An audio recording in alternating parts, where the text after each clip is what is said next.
శ్వాస హాస్పిటల్లో అలర్జీ ఆస్మా ట్రీట్మెంట్కు డిఫరెంట్గా ఎలా చేస్తారు అంటే బయట కంటే డిఫరెంట్ శ్వాస హాస్పిటల్లో ఏముంటుంది అంటే ఫస్ట్ ఆస్మా పేషెంట్కు సంబంధించినటువంటి పూర్తి హిస్టరీ తీసుకోవటం, ఎలర్జీకి సంబంధించినటువంటి పూర్తి సమాచారాన్ని సేకరించడం. అంటే దేని వల్ల వస్తుంది అని, అంటే ఎలర్జీ డస్ట్ వల్ల వస్తుందా, పోలెన్స్ వల్ల వస్తుందా, ఫంగస్ వల్ల వస్తుందా, కాక్రోచ్ వల్ల వస్తుందా, లేకపోతే ఇంకా దేని వల్ల వస్తుంది అనేది తెలుసుకోవటం. ఈ అలర్జీ ఆస్మాకు దిగిందా లేదా, ఊపిరితిత్తులో ఎంటర్ అయిందా లేదా, ఒకవేళ ఊపిరితిత్తులో ఎంటర్ అయినటువంటి ఆస్తమా ఏ దశలో ఉంది, మైల్డ్ గా ఉందా, మైల్డ్ పర్సిస్టెంట్ గా ఉందా, మైల్డ్ ఇంటర్మిటెంట్ గా ఉందా, లేకపోతే సివియర్ గా ఉందా, వెరీ సివియర్ గా ఉందా, ఏ దశలో ఉంది, ఇవి తెలుసుకోవటం. తెలుసుకున్న తర్వాత దానికి సంబంధించినటువంటి అన్ని టెస్టులు చేయటం. చేసిన తర్వాత వాళ్లకు తాళానికి దగ్గర తాళం చెవిలాగా ట్రీట్మెంట్ ఇవ్వటం. అంటే ఈ విధంగా అలర్జిక్ ఇన్ఫ్లమేషన్ అంటాం. అలర్జీ పేషెంట్ లో కానీ ఆస్తమా పేషెంట్ లో కానీ ముక్కు నుంచి మొదలు పెడితే కింది వరకు ఈ విధంగా అలర్జిక్ ఇన్ఫ్లమేషన్ ఉంటుంది. కాబట్టి వాళ్ళు గాలి పీల్చడం వదలటం కష్టమవుతుంది. సో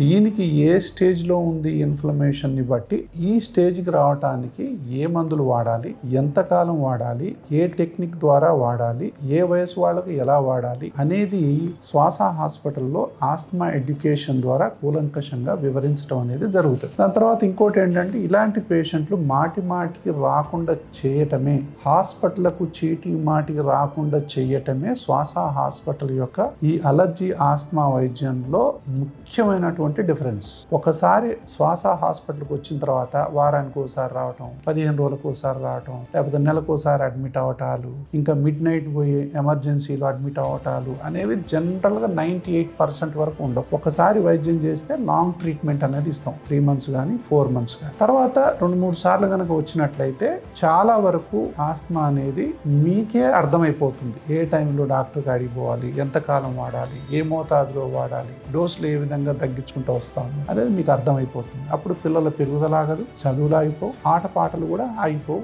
ఏ కార్యక్రమాలకు కూడా మీ యొక్క ఆస్తమా కానీ అలర్జీ కానీ అడ్డంకిగా మారదు. మీ కెరియర్కి కానీ మీ పెళ్లికి కానీ దేనికైనా సరే అలర్జీ ఆస్తమా అని ఒక అడ్డంకి అని భావించే వాళ్లకు ఆ అడ్డంకిని తొలగించడమే శ్వాస హాస్పిటల్ యొక్క ప్రత్యేకత.